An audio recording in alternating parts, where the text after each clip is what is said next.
రంగారెడ్డి జిల్లా అబ్దుల్లాపూర్మేట్ మండలం తొర్రూర్ గ్రామంలో శ్రీ బీరప్ప కామరతిదేవి కళ్యాణ మహోత్సవాలు అంగరంగ వైభవంగా ప్రారంభమయ్యాయి. మే 4వ తేదీ నుండి 15వ తేదీ వరకు 10 రోజుల పాటు సంప్రదాయబద్ధంగా శాస్త్రోక్తంగా ఈ ఉత్సవాలను నిర్వహించేందుకు ఆలయ కమిటీ సర్వం సిద్ధం చేసింది. ఇప్పటికే మొదటి రోజు యాగశాల ప్రవేశం, విఘ్నేశ్వర పూజ, అఖండ దీపారాధనతో వేడుకలు ఘనంగా మొదలవ్వగా రెండో రోజు విశేష హోమాలు, అభిషేకాలు నిర్వహించారు. ఈ నెల 6న విగ్రహ ప్రతిష్ఠ, 8న మహిళల ఊరేగింపు మరియు 9వ తేదీన అత్యంత భక్తి శ్రద్ధలతో గంగాస్నాన కార్యక్రమం జరగనుంది. భక్తులు ఎంతో వేచి చూస్తున్న స్వామివారి బోనాల ఊరేగింపు 10వ తేదీన, అలాగే లోక కళ్యాణం కోసం నిర్వహించే బీరప్ప కామరతి దేవుల కళ్యాణ మహోత్సవం 11న నిర్వహించనున్నారు. ఈ కళ్యాణ మహోత్సవం అనంతరం భారీ అన్నదాన కార్యక్రమం ఉంటుందని తొర్రూరు కురుమ సంఘం మరియు ఆలయ కమిటీ ప్రతినిధులు భక్తులకు విజ్ఞప్తి చేశారు.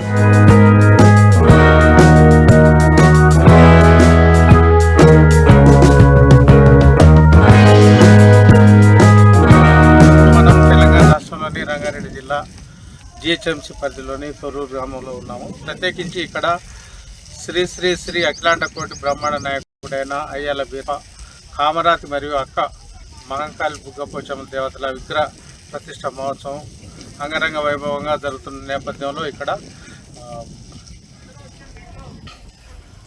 ఆధ్యాత్మిక కార్యక్రమాలు కావటం, ప్రత్యేక పూజ కార్యక్రమాలు కావటం ప్రత్యేకంగా జరుగుతున్న నేపథ్యం ఉంది. ఇక్కడ దాదాపు 2 దశాబ్దాల తర్వాత జరుగుతున్న ఈ పండుగ నేపథ్యంలో ఇక్కడ అంతటా ఆధ్యాత్మిక సందడి నెలకొంది. ముఖ్యంగా కుర్మ సంఘం శ్రీ శ్రీ బీరప్ప స్వామి దేవాలయ కమిటీ బీరప్ప నగర్ తొర్రూరు ఆధ్వర్యంలో ఈ కార్యక్రమం కూడా పెద్ద ఎత్తున జరుగుతుంది.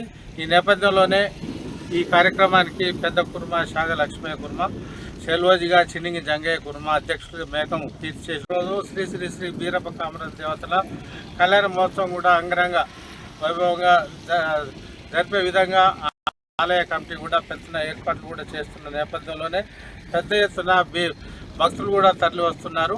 ప్రత్యేకించి ఈ కళ్యాణ మహోత్సవాన్ని ఒక పెద్ద ఎత్తున పండుగలాగా ముఖ్యంగా కుర్మక్కుల సోదరులు నిర్వహిస్తున్న నేపథ్యంలోనే ఇక్కడ దాదాపు 100 సంవత్సరాల క్రితం ఇక్కడ నెలవైన పాత బీరప్ప ఆలయం పక్కనే ఎత్తైన గుట్ట మీద విశాలమైన 2 ఎకరాల స్థలంలో నూతనంగా ఆలయాన్ని తెలంగాణ రాష్ట్రంలోనే ఒక తలమానికంగా నిర్మించడం జరిగింది. దీనికి సంబంధించి ఆలయ కమిటీ కూడా పెద్ద ఎత్తున శ్రమించిందని చెప్పవచ్చు. ఈ క్రమంలోనే పెద్ద ఎత్తున జరుగుతున్న ముఖ్యంగా బ్రహ్మాండ నాయకుడైన బీరప్ప కామరాతి, మహంకాళి బుగ్గపోచమ్మ మరియు పెద్దమ్మ తల్లి విగ్రహాల ప్రతిష్ట నేపథ్యంలోనే ఆ గ్రామ ప్రజలే కాకుండా పరిసర ప్రాంతాల గ్రామ ప్రజలందరూ, కాలనీ వాసులందరూ కూడా సుఖ సంతోషాల చేత, ఆయుర ఆరోగ్యాల చేత, పాడి పంటతో ఐశ్వర్యాలతో ఉండాలని ముఖ్యంగా ఆకాంక్షించడం కూడా జరిగింది. ఈ క్రమంలోనే ఈరోజు కూడా పెద్ద ఎత్తున పూజలు అయితే జరిగాయి. ఇప్పటికే మే నెల 4వ తేదీన అంటే ప్రారంభమైన నేపథ్యంలో ఇప్పటికే యాగశాల ప్రవేశం కూడా, విఘ్నేశ్వర పూజ సంకల్పం అయితే జరిగింది. అదేవిధంగా సృష్టి పుణ్య వాచకము, వాచనం, అఖండ దీపారాధన, రక్షాబంధనం, వృత్తికర్మ, దీక్షాధారణ, వాస్తు, మాతృక, క్షేత్రపాలక, నవగ్రహ మంటప ఆహ్వానం వంటి కార్యకలాపాలు కూడా నిర్వహించడం జరిగింది.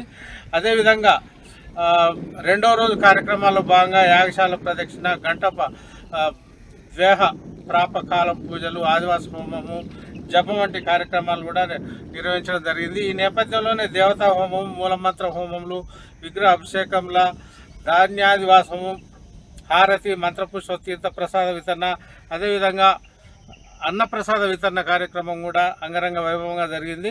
మరోవైపు సాయంత్రం ప్రదోషకాల ఆవాహిత మంటప షోపచార పూజలు, పూల పుష్ప శయనవాగు, మంగళహారతి, మంత్రపుష్ప నీరాశ సేవ తీర్థ ప్రసాద వితరణ కార్యక్రమం కూడా జరిగింది. ఈ నేపథ్యంలోనే దీనికి సంబంధించి ఆలయ కమిటీ నిర్వాహకులైతే పెద్ద ఎత్తున ఏర్పాటు చేసిన నేపథ్యంలోనే ఈ ఆలయాన్ని పెద్ద ఎత్తున అంటే ఈ నెల 15వ తేదీ ఇటు ఎమ్మెల్యేలు కావచ్చు, మాజీ ఎమ్మెల్యేలు కావచ్చు, అటు భువనగిరి ఎంపీ కావచ్చు, అది ముఖ్యంగా రాజకీయ ప్రముఖులు కావచ్చు, అధికార అనధికార ప్రముఖులతో పాటు కుర్మ సోదరులంతా పెద్ద ఎత్తున హాజరవుతున్న నేపథ్యంలో ఇక్కడ ఆధ్యాత్మిక సందడి నెలకొంది.